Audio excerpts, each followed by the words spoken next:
Welcome to બજાર basics. આ વિડીયોમાં આપણે ઓર્ડર્સના અદ્યતન features, order validity and disclose quantity વિશે વાત કરીશું.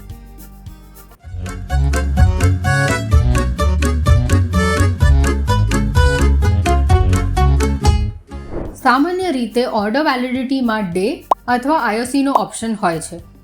ડે ઓર્ડર આખો દિવસ માટે માન્ય રહે છે અને જ્યારે તમારી નિર્દેશિત કિંમત દિવસ દરમિયાન હિટ થાય છે ત્યારે ઓટો એક્ઝિક્યુટ થાય છે. આઈઓસીનો અર્થ છે ઇમિડિયેટ ઓર કેન્સલ. આ ઓર્ડર નામ સૂચવે છે કે જો ઓર્ડર પ્લેસમેન્ટના ચોક્કસ સમયે નિર્દેશિત કિંમત મેળ ખાતી નથી તો રદ કરવામાં આવશે. Moving on. ડિસ્ક્લોઝ ક્વોન્ટિટી એક એડવાન્સ ટ્રેડિંગ ફીચર છે જેનો ઉપયોગ ઉચ્ચ વોલ્યુમના વેપારીઓ તેમના ઓર્ડરને વિભાજિત કરવા માટે કરે છે. જો તમે 100નો ઓર્ડર નાખવા માંગતા હો અને ડિસ્ક્લોઝડ ક્વોન્ટિટી 10 રાખો તો ઓર્ડર બુકમાં 100ને બદલે 10 ક્વોન્ટિટીઝ દેખાશે.